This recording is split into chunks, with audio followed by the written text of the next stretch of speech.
So remember those two great things, those two laws, spiritual laws. Do not be attached to the object of senses. Turn the current away from it, inward, where all desires will be satisfied in the heart. And do that until, by your perseverance and the grace of God, you will attain companionship with Him, and you will not be bothered.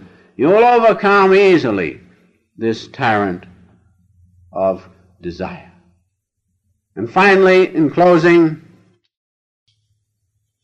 if you want to take the power out of this king material desire, if you want to subjugate him, do every action, do everything you do with one desire to please God.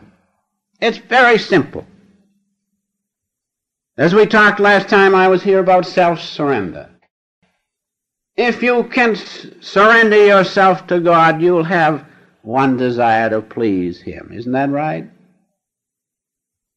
If you surrender your consciousness to the one eternal consciousness within, taking it out of the duality of consciousness, surrendering it to God, you'll have one desire, to please God.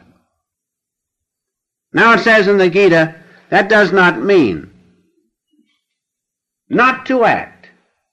We are in this world. We have to act. We have to play our part. But we act in such a way as to please God. Krishna said, I have everything. I have everything, universe upon universe. Still I act. Still I do. That must be our attitude. But in doing it, we act to please God.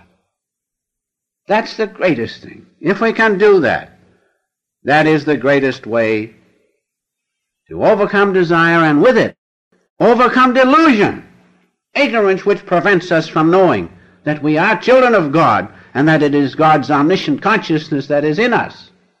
If we do that, if we act only to please God, then we will not have ordinary free will where we act to please ourselves or to please the environment in which we find ourselves or the habits or the latent impulses. That isn't freedom. That isn't acting to please God.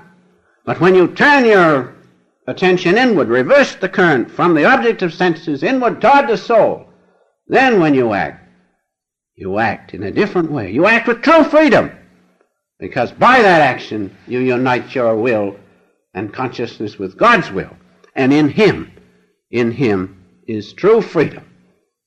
And so in overcoming this tyrant, king material desire, remember Jesus' words when He said, he who makes the effort to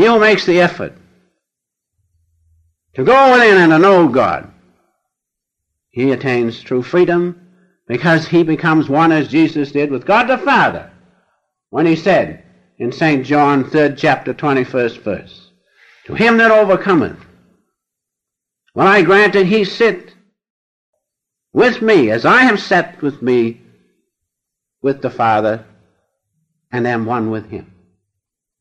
And so everyone who overcomes, who lifts the Son of Man, when you have lifted up the Son of Man, then you will know that I am one with my Father and that I am set down with Him. So each and every one of us, when we do that, when we battle this king desire, overcome it, turn inward, turn the current of life force inward, that it unites with the presence of God within, when we do that as Jesus, realize His oneness with God and sat down and had all the attributes of God, so each and every one of us will realize the same thing.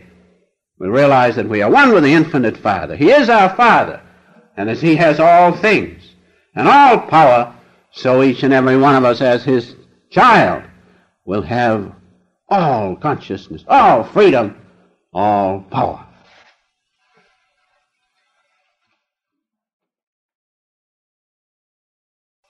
Let us sit just for a moment in meditation.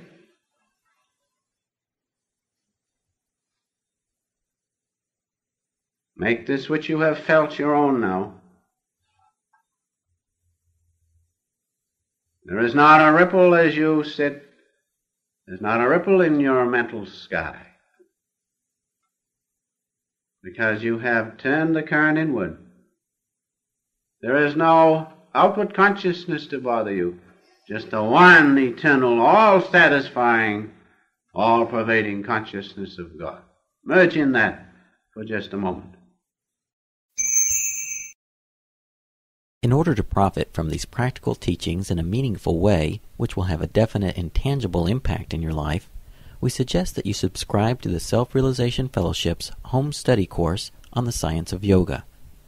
Please visit the SRF on the web at yogananda-srf.org or call the SRF's Mother Center in Los Angeles, California at 323-225-2471.